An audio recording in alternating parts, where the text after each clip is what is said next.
Hey everyone, I want to have a serious conversation about AI with you. Now, I want to start by saying I do not like AI art or music. The fact is that yes, you have every right to use an AI that you made to alter your art or create something of your own. However, large scale art creating AI is all programmed off of scraping the internet for millions of stolen pieces of art or music. The entire concept of AI, however, isn't broken. There are tons of ways it could be used to identify viruses or help with cures, to aid in research, and I'm sure other ethical uses exist. But the important part is that that is not what it's being used for. However, despite all of that, AI now exists, and short of destroying technology on a grand scale, we are not going to be getting rid of it anytime soon. But for me, the biggest issues of all are the billionaires who are building these data centers, why they're doing it, and where they're building them. Now, we are all aware that data centers not only raise temperatures in the surrounding area, they cause noise pollution, as well as massive displacement of water and driving up the prices of electricity of area residents. Our nation is in a ridiculous state right now, with a monster in power draining this nation's resources and giving them to the rich.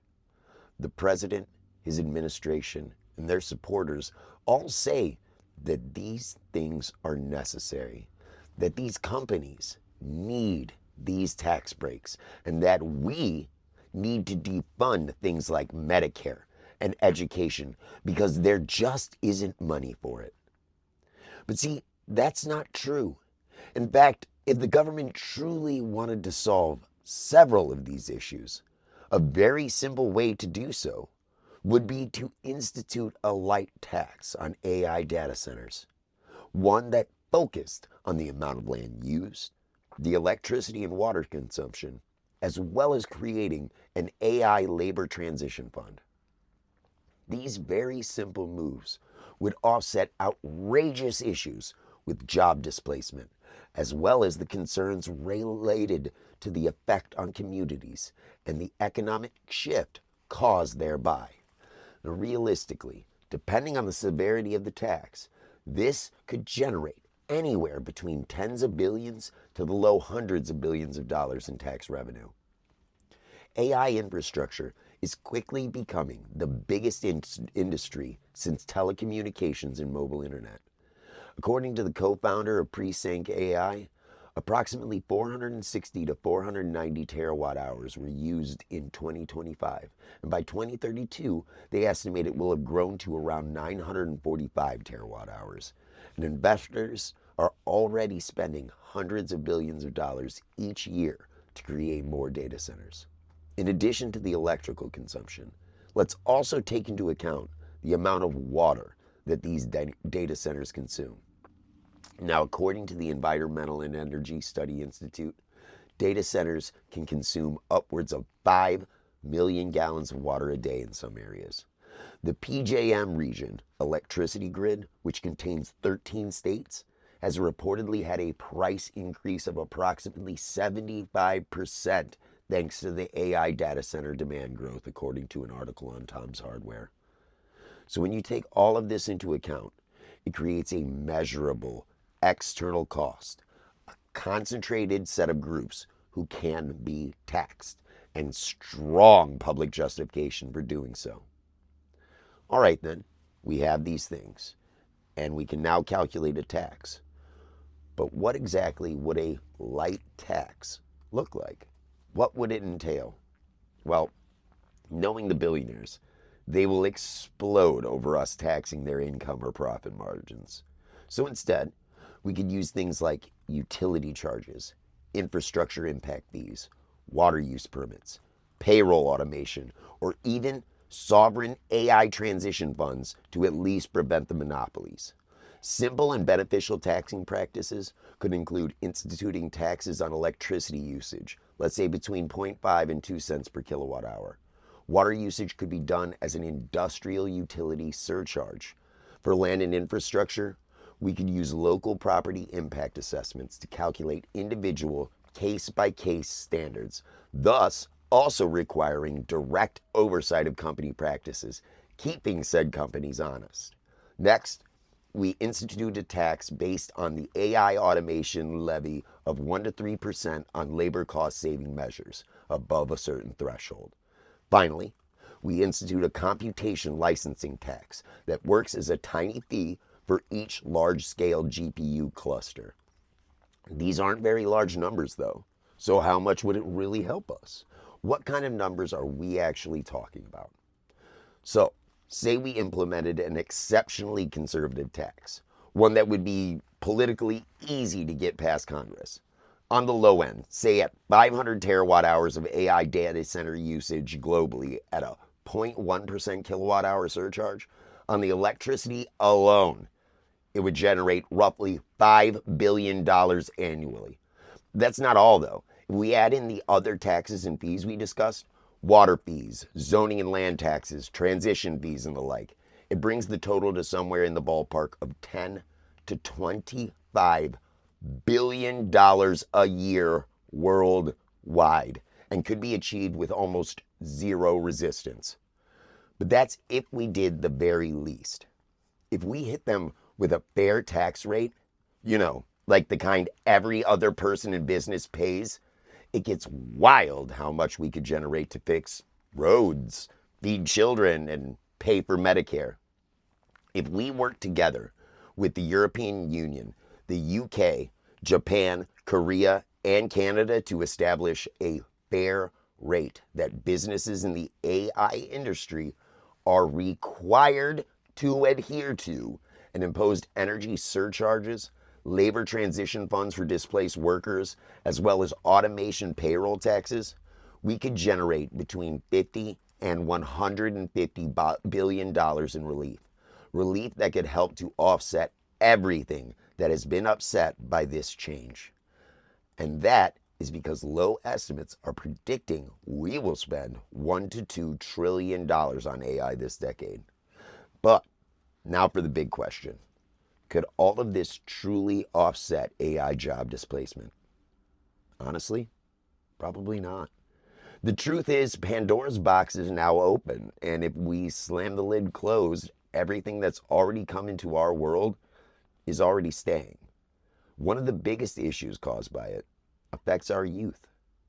AI robots are now doing delivery jobs, cashier gigs, phone reception, and other low-level minimum wage jobs. And yes, this probably doesn't affect you as an adult, but what was your first job? How are the youth of our world supposed to learn about responsibility or work ethic if there are no jobs for low-experience workers available? Think about this.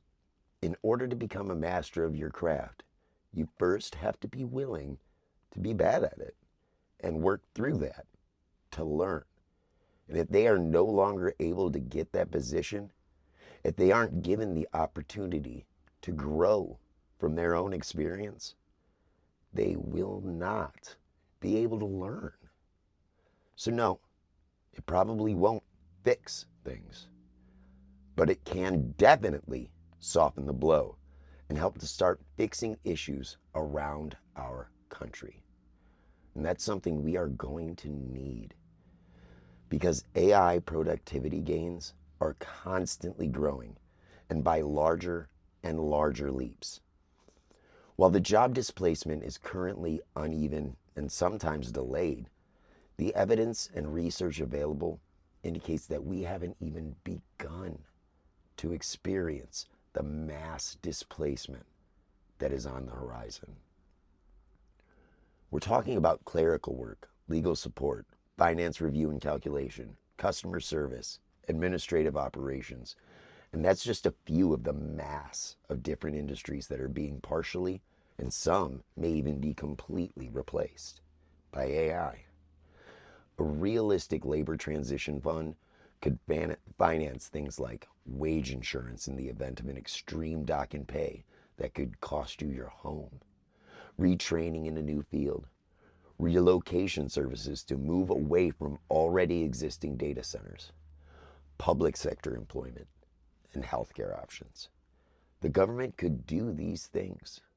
They could socialize some of the infrastructure cost and stabilize electrical grids, or create programs to transform their skills into new and different fields and create a fund to pay for education in those fields.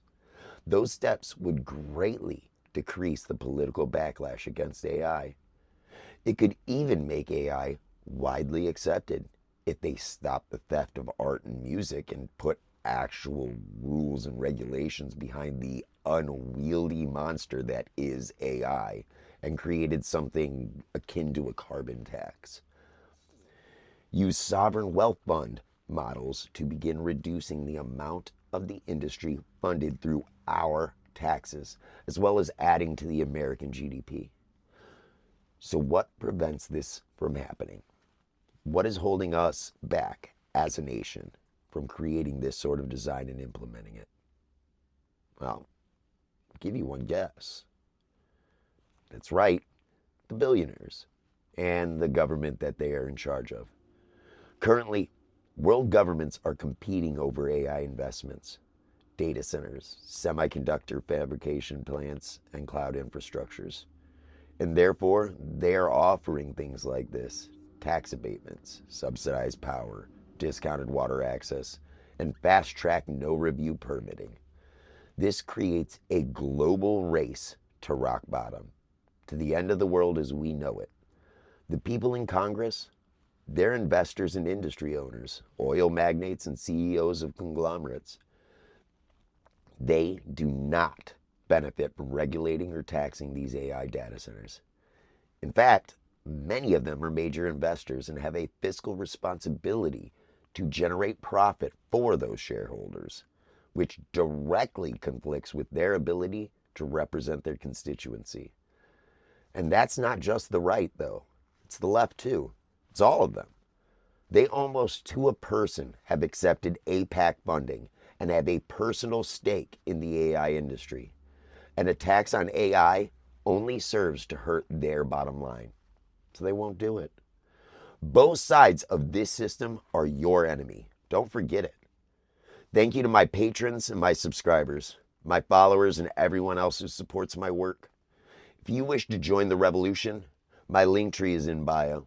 Remember, come together, join the revolution, stand up and be counted.